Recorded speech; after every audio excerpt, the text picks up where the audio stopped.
Hello and welcome back to my channel. So my name's Vicky and I create a lot of food content. I also do shopping hauls and recipe ideas, but this week I'm going to take you through what we eat typically as a family of 5, including myself, my husband and our 3 teenage sons.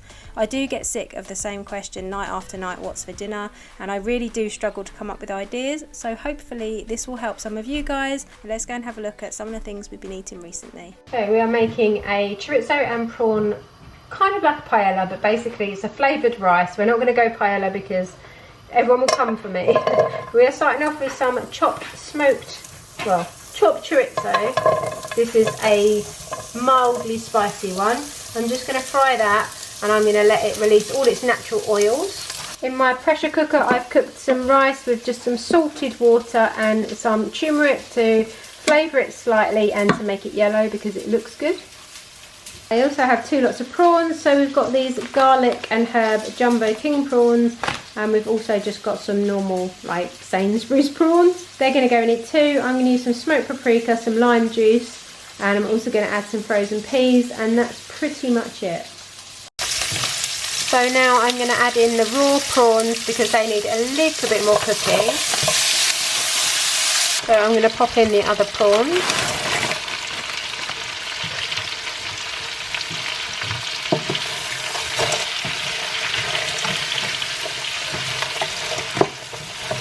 All of the oil from the chorizo and the garlic and herb seasoning from the other prawns has made like quite a nice base. So I'm going to just let those cook for literally maybe 30 seconds just to coat in all of that lovely flavour. Then I'm going to add my rice and we're going to add some smoked paprika, some lime juice, and I think that's probably about it. We don't want to overcomplicate it, keep it nice and simple because I like simple. So they've had about 30ish seconds. I'm going with my rice. This is where I need a bigger pan. I'm going to go in with that much for now. I'm just going to stir it through and just let all the oil and all the juices and all the rice go everywhere. So I'm going to add a few frozen peas at this point as well, just so they warm through. They don't take a lot of cooking at all.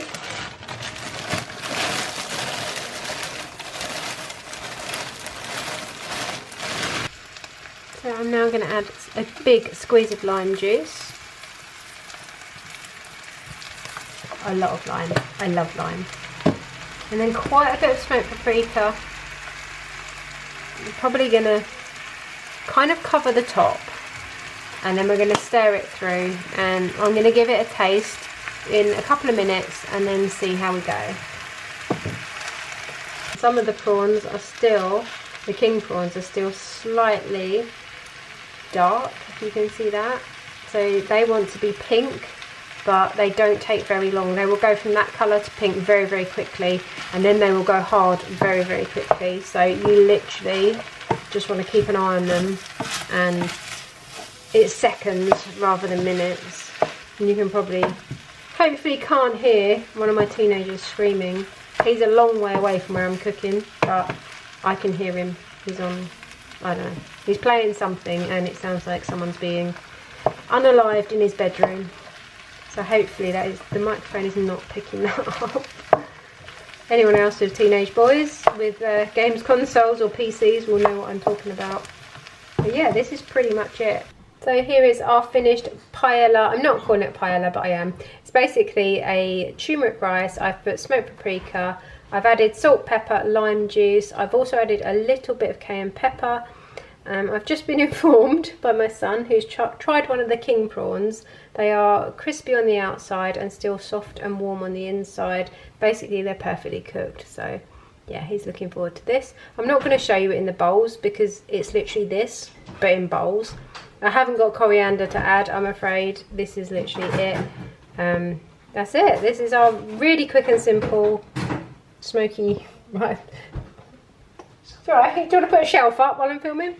So this is our really quick and simple chorizo and prawn pea rice smoky dish. And it tastes amazing. So for tonight's dinner I have made kind of like a fakeaway fillet. So I've got these fish burgers, I've got the boxes here, They are breaded omega-3 fish burgers, and I've cooked them in the air fryer, and then I've put some tartar sauce on some brioche buns that I've lightly toasted. Then I've added a cheese slice, and those are like McDonald's fillets. And then I've also done some skin-on crispy fries from Aldi, I think they are. And this is one of the boys, so they've got 2 burgers, and this is what's for dinner tonight. So I'm just popping my gammon joint in the pressure cooker. This is 2.3 kilos, and I've just put a little bit of water at the bottom to build up the pressure, and I put it fat side up. So I'm going to pressure cook it on high. I'm going to do it for about 60 minutes, and then I'm going to let the steam release naturally, and hopefully that should be enough, but I'll show you when I've done it. So the gammon is out of the pressure cooker. It really cooked nicely, it's tender, didn't dry out, and an hour was perfect for a 2.3 kilo joint. I've done, this is the 2 variations, we're all having this, but Jake's having homemade wedges that I just put some garlic granules and some oregano on, some sweet corn and gammon, and then the rest of us have got this dauphinoise potato, and then this is like a Brussels sprout leek, and I think it's cavolo nero. Like gratin, and it's got a breadcrumb on the top. These were 2 things I had in the freezer that I bought ages ago, and then we've got gammon with that as well, so we've got tons left over. But yeah, this is what's for dinner tonight. So I'm just starting tonight's dinner. So this is the new tuna recipe that I wanted to try. I will leave the person's details down in the description box below this video that I got the inspiration for this off of. Her name is Emily English. A lot of you might already follow her. She mainly is over on Instagram and TikTok, but she's a nutritionist and she comes up with some amazing meals. So although this is basically the same as her recipe, as always, I don't really follow things word for word, so I'm just going to do it my way. So as there's 5 of us, I'm basically going to double the recipe. So I'm going to use 3 tins of tuna. I feel like that's probably enough. You could also add another one if you wanted. I've got 2 red peppers and 2 red onions, 4 teaspoons of this squeezy garlic. We've got some balsamic vinegar. You also need to add capers, which I've actually got. I bought some capers, but there's actually capers in with these sun-dried tomatoes. I'm also going to add the sun-dried tomatoes in, but that's optional. The original recipe calls for cherry tomatoes. I haven't got any, so I'm going to add a few of these instead.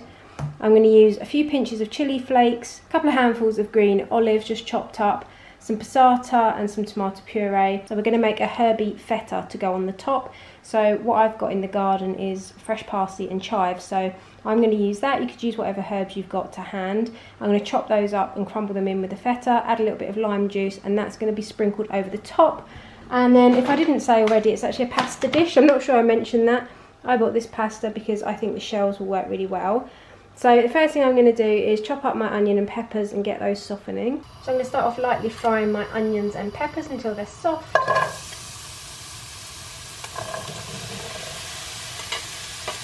So I'm just going to add a pinch of salt. I'm going to go in with my garlic puree, probably around 4 teaspoons worth.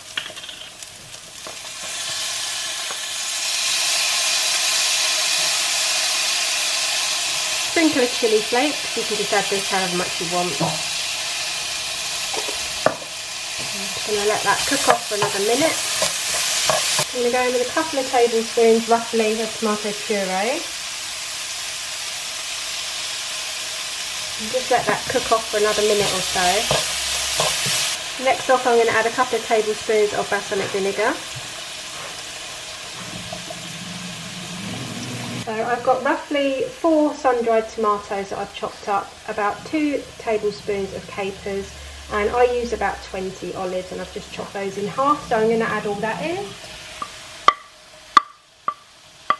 Then I'm going to go in with 1 full carton of passata. I could probably do with a little bit more, so I'm probably going to use a little bit of the pasta water to loosen the sauce up a bit. Either that, or I might add some like plum tinned tomatoes, but I don't think it's going to need it. Oh, and I've got a white top on, which is not the best idea. I'm just going to stir that together. I'm going to add in my tuna, and I believe that is the sauce pretty much done. Then all we've got to do is cook up our pasta and make our feta and herb crumb.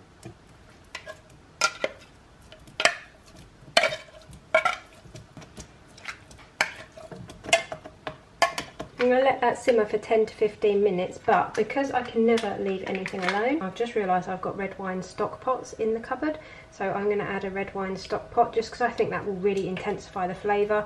Obviously that's completely optional, you don't need to. I just have to add my own touch to everything I do. So I'm going to add that in there, I'm going to let that dissolve, and then I'm going to give it a good simmer for around 10 to 15 minutes. So it thickens up nicely. If it gets too thick, you can also add some of the pasta water. So I've got an entire block of feta that I've just chopped up here because, like I said, there are 5 of us. In here I've got some herbs from the garden, so I've got some parsley and chives. I'm also going to add a little bit of oregano, like dried oregano, and a squeeze of lime juice, and I'm going to mix that all together, and that's going to go on the top of our pasta. I'm just cooking my pasta now, and then we'll be ready to serve. So I just mixed my pasta through with the sauce and added my topped feta on top. It looks really, really nice. The sauce has come out amazingly. I'll leave the link below to the original recipe. But yeah, this is what we have for dinner tonight. My current breakfast obsession. Avocado on the Aldi. It has to be the Aldi seeded bloomer with honey soaked seeds with lime juice, salt and some cayenne pepper. And then some blueberries, and I've also got my little vitamin on the side. And yeah, I'm absolutely loving this. Just a combination of the savoury with the fats and then the little bite of the blueberries. Love it. So I made a lasagna last night. This is like leftovers the next day. We've got some in the microwave. We're just having it for lunch. But this is honestly one of the nicest lasagnas I've ever made. And I used jar-bought sauces, shop-bought sauces. I used the spicy ones from Sainsbury's, but I added garlic granules, oregano. I also added a rich beef stock pot and some tomato puree, and it's just come out so nice. It was so rich, and I always add lots of bits to my sauces anyway if I use shop bought ones, but this just came out amazingly, so that's why we're having it for lunch as well.